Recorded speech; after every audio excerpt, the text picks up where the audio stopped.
What's up, friends? As it's Jazz, finally bringing you another What I Got. And this is for the month of September. I apologize for the delay, but I put it off as long as I can, and there's still one item that hasn't quite arrived yet, but I'll insert a clip of it when it comes. So I'm recording this now. It still might be a little later when I'm recording it. I'm recording it on September 19th, which is the Queen's funeral. Maybe it's best that I'm not uploading it right today in the respect of her. She served so many years. It's over 70, just almost like 70 and 200 and something, I think is what it was that she served. I'm sorry. And I know this isn't the video about the Queen, but I thought I would give a bit of an acknowledgement there. She was loved by many people, and my condolences are given to the royal family. Now, this time I got 2 games and 8 books. Yes, I know, a lot. And one book, again, when recording this segment, hasn't arrived, and you'll see it somewhere near the end or in the middle. I have not decided yet, so bear with me. Also, you might notice something different in my background over there. My shelf fell down because I put too many heavy things on it. Wasn't necessarily used for something for YouTube anyway. It ended up being just a shelf, which again, I should not have put my For Better For Worse book there. That was probably its downfall, because it's a heavy book, you know, the complete volume 3, or 1, is what I put up there, plus other things. So, yeah, that's just another instance where Jazz was stupid. So, now that I got all that out of the way, I'm going to be showing you, I think I will start with the games first, because, you know, that'll be the hardest to get, through. I got Cozy Grove. Now, I would show you game footage, but for one, you wouldn't see it well enough with me just showing you the screen. What do I think of it? Well, it is similar to Animal Crossing. Not the same, trust me. Animal Crossing, I'm sorry to say, well, I'm not sorry to say, has some more charm to it. We'll just say I don't regret buying it. I enjoyed it okay, but I find that when I play Animal Crossing, get into an Animal Crossing kick, I'll stay on it longer. With this game, I played a few days and then I almost forgot about it. It's not a bad game. It isn't. Like, it has its charms. We'll just put it this way. Between my time at Portia and this game, I'm way more happy I got this game. Right, my time at Portia, I just could not understand the mechanics. It just was too confusing for me. I hear there are people who love it, and you know what? All good to them. They might know how to play it properly, right? I just didn't. But with Cozy Grove, it's one of those games that to me, it doesn't have as much charm as Animal Crossing, so I would pick Animal Crossing games over this anytime, but it's something I'll go on to occasionally. It's kind of about a spirit, what is it? Like, it's like in the Scouts, a spirit scout, that's what it is. And he goes and he has to try to bring people's memory back, the spirit's memory back, and yes, that is a charming idea. But it's just like Animal Crossing, you can do so much each day. And I don't know if you could time skip and it'll affect it badly. That's why I haven't been doing crazy with that or played it as much. Because at least with Animal Crossing, you can skip a day for the most part and not, get really penalized for it. So I have to check if that's possible on that game. But I just couldn't get as much into it as I did with Animal Crossing. But it isn't a game that I regret buying. For sure. I still enjoyed it enough. It's charming that you're trying to bring back memories and bring up friendships. Okay, I'll admit, in some ways, maybe the people there, the spirits there have a bit more personality than the Animal Crossing, villagers. But that's only a little bit, right? That's the only little positive. You get to learn more as you become friends with them. That is one thing in this game that I think is done better than Animal Crossing. But the second game I did not play as much of yet, and that is Cat Cafe Manager. Now guys, it's just more that I have to get used to playing that game in a way. It's not that it's a bad game. I heard a lot of praise of it, and I played it for about a couple hours, and I've gotten like my house, my cafe built, and I'm doing not bad, better than I thought I would with it. But it's one of those things that you gotta learn. It's a game that you have to learn everything. You have to say, okay, yes, this does not work, right? You have to, like, for example, when you're making like the drinks, you gotta remember to keep supplies of like the beans and the ingredients, or you won't have that option, and then your customers will not be as happy. You have to give them another choice, right, and whatnot. So it's kind of one of those games that you have to be on top of everything, which again can be good and stressful at the exact same time. It teaches you to double check, okay, do I need this, right? Or how do I make buildings, because you need so many wood to expand your cafe to a bigger size. And it's, again, we'll just put it this way.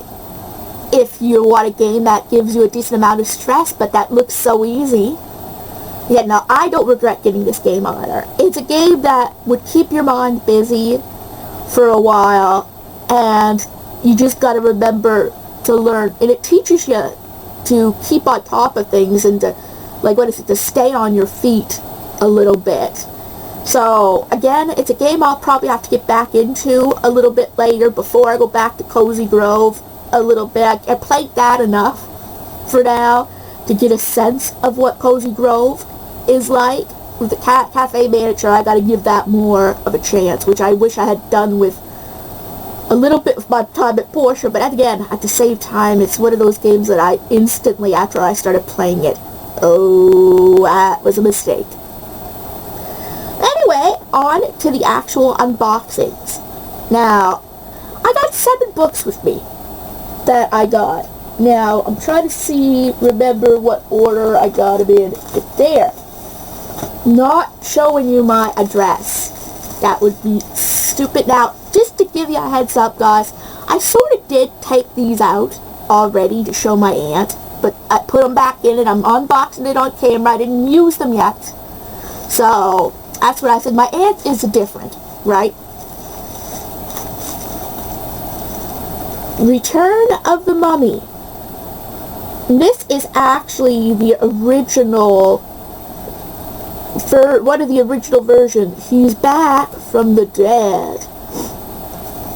Dead or alive. After last year's scary adventure, Gabe's a little nervous about being back in Egypt. Back near the ancient pyramids. Back where he saw all those creepy mummies. Then he learns that an Egyptian superstition, a secret chant that is supposed to bring mummies to life. Gabe's uncle says it's just a hoax, but now it sounds like something's moving in the mummy's tomb. No way a couple of dumb words can wake the dead, can they?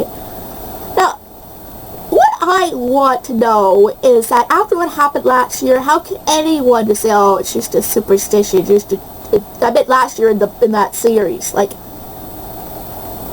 I'm sorry, but people who've gone through things shouldn't be as superstitious. They should just have a chance, not superstitious, they should just think about it being a superstition. They should have a little more care, you know, but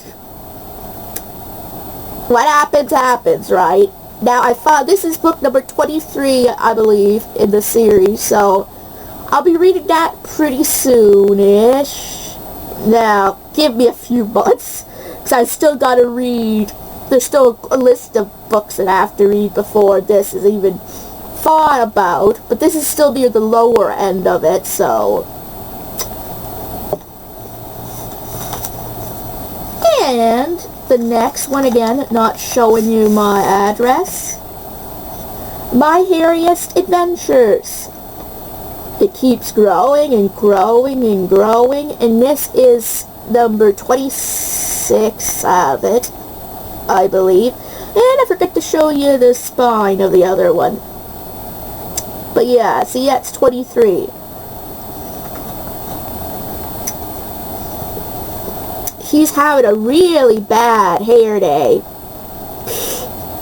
Larry Boyd just found the coolest thing in the trash. It's an old bottle of Instatan.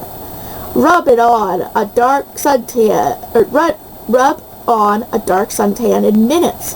That's what the label says. So Larry and his friends do, but nothing much happens until Larry notices the hair. Dark spiky hair growing on his hands and face. Really gross, shoddy hair. Hair that keeps growing back even after he shaves it off. Now guys, this is one of my I know some people find this extremely a really stupid book, but this is literally one of my favorites next to the Cuckoo Clock of Doom. And I never fully read Call It All Creeps, unlike the other two, but I liked the episode of Call It All Creeps, so the book is supposed to be better. But this is one of my favorite. Now, just to give spoilers, I know I'm going into this a little more than I did with the other book just there, but I know this book more. You're wondering, oh wow, the Instatan is making no. What really happened, again, spoilers, if anyone wants to read this book for themselves, turn away now, that Larry and his friends are actually dogs.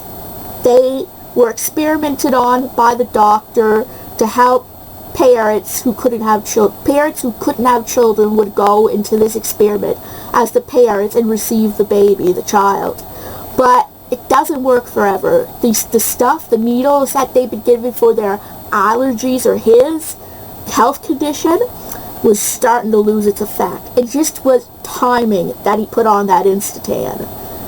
So that is a scary idea, not knowing who you really are. Like the fact that all this time he never knew he was a dog. He forgot his dog life for a while, and it's kind of scary in a way. In fact, in the Goosebumps intro, that dog in there is actually Larry. Now, his eyes actually don't turn yellow. That was just an added effect for the intro. It's actually quite innocent and adorable in the actual episode that's near the end of it. But I just find this, I like those type of stories, the more science fiction-y type of stories, or the, you know, out of the ordinary. Like, I thought it was big. I mean, I don't mind the scary stories there, but ones that have more of a weird element to it, I really like. So I'm one of those rare ones who actually, people who like this book. Like, I'm looking forward to rereading it, even though I pretty much know what's going on. Alright. Now here I got a big bunch of stuff. Now I'm going in the order they have it here. Revenge of the Lawn Gnomes. Someone's been stalking my garden. 2 pink flamingos, a whole family of plastic skunks. Joe Burton's dad loves these tacky lawn ornaments. But then he brings home 2 ugly lawn gnomes. And that's when the trouble starts. Late at night, when everyone's asleep, someone's creeping in the garden, whispering nasty things, smashing melons, smashing tomatoes. No way 2 dumb old lawn ornaments could be causing all the trouble, is there? Now, I can't remember what number this is. I'm going to have to include it in there for what number it is. But this is, I remember this book pretty well, and me liking this too. Again, not my favorite or anything, but it was just an interesting story to read. Again, I will include it in this video under a letter what number this one is.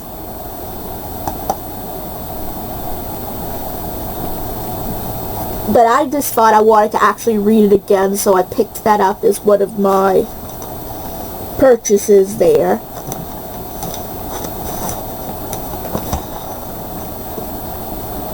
A Night in Terror Tower.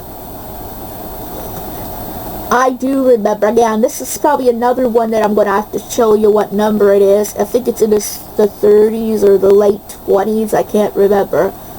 All locked up with no place to go. Sue and her brother Eddie are visiting London when they run into a little problem. They can't find their tour group.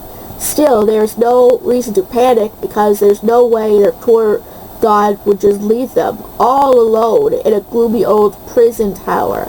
There's no way they'd get locked inside after dark with those eerie sounds and strange dark figures who want them dead.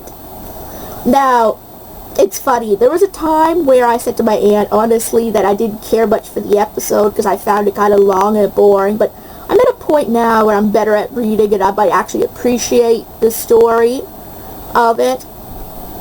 I actually love this picture. I don't know if I like this one better than the other, but this one looks more menacing because he has the executioner's, cover, so he's a lot more frightening. Actually, the episode didn't seem as frightening to me because he just had his face and he was a man. Right, you could see who he was, which again, I guess was sort of frightening, but at the same time, yeah, no, not that frightening. You just see the man.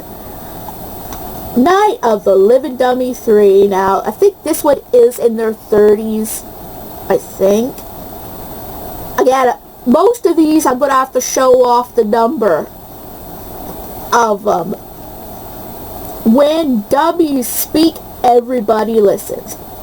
Trina, Odell's dad, used to have a ventriloquist act. That's why he has all those dummies in the attic. He calls it his dummy museum. There's a dummy with freckles and one with a sneer called Rocky. Trina and her brother Dan think the dummies are pretty cool. But now there are voices in the attic, and dummies keep showing up in the strangest places. No way these dummies could be alive, right? Now, I remember the episode of this one. It is one of the few Living Dummy episodes that are adapted. I know the few, but I bet one of them wasn't at all. They skipped it over for another. I think the first one was skipped over for the first one was skipped over for the second one, I believe, and then this one was adapted. And then the Bride of the Living Dummy that was in the series 2000s was adapted. And Slappy is pretty much known as the face of Goosebumps, in a way. After, it used to be the skeleton Curly, but they switched to him because he was more, memorable. But I remember this particular episode of it because it was the one where he was an actor. I forget who he was, but he acted in this adaptation of the book, and he was the cousin who was always picked on, or apparently by the two main characters, and that he turned out to be a real creep doing some of these things to make them look bad, and it was just, I remember the episode well anyway, but I never had this book. So I'm looking forward to reading this book. Again, with these ones, I'm going to be showing off the number of them, just so we know what it is.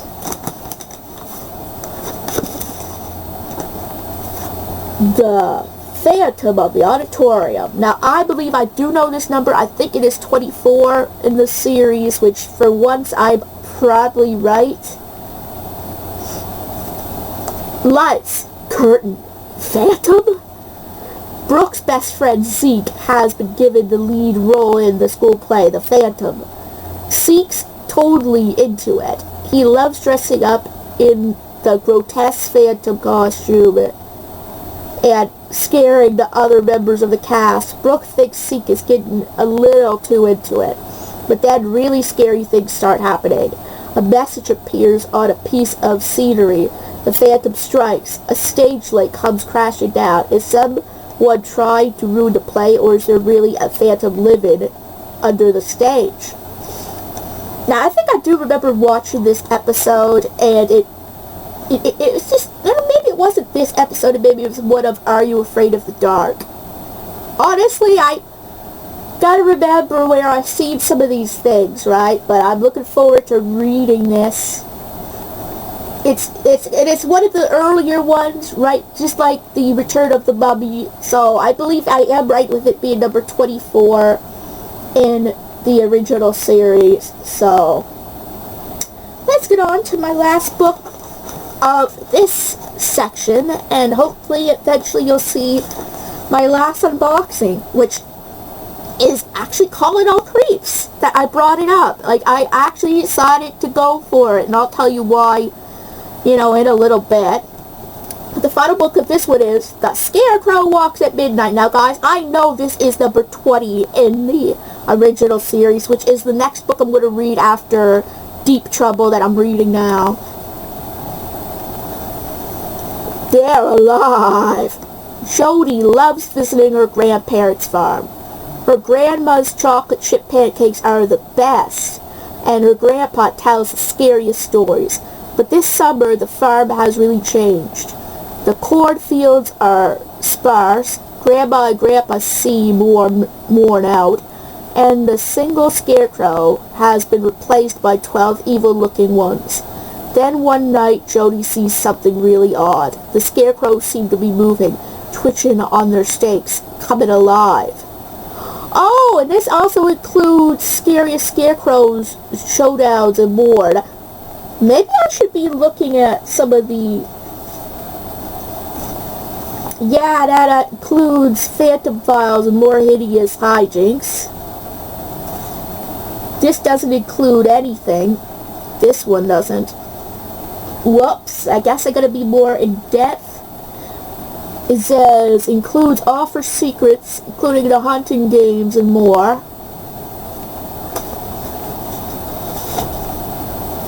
Obviously, My Harry's Adventure doesn't include anything. This includes Gruesome Garden Gnome games and other icky info. So, I'm doing my best, guys. Sometimes it's hard to get through this stuff.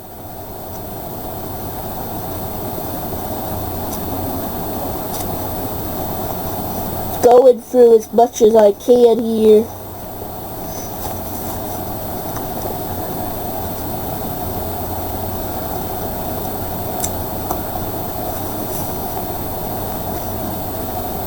Ooh, the Haunted Theater.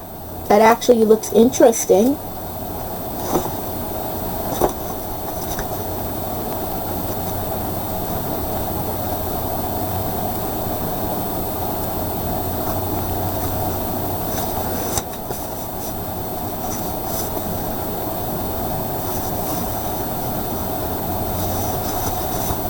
Just trying to find where... Okay, I get it. It's right here.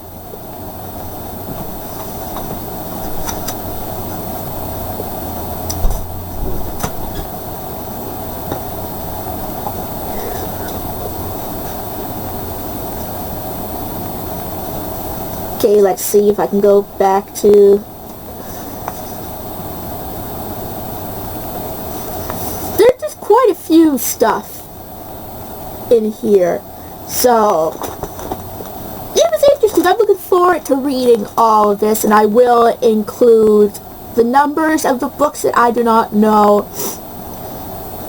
So, guys, hopefully the next clip you see will be me unboxing the Calling All Creeps. Hey, guys, finally showing you the section where I unbox the Goosebump book, Calling All Creeps, just dial 555-CREEP. Reach out and scare someone. Ricky Beamer is furious when he gets kicked off the school paper, so he decides to play a joke on Tasha, the bossy editor-in-chief. Just a little joke, harmless really.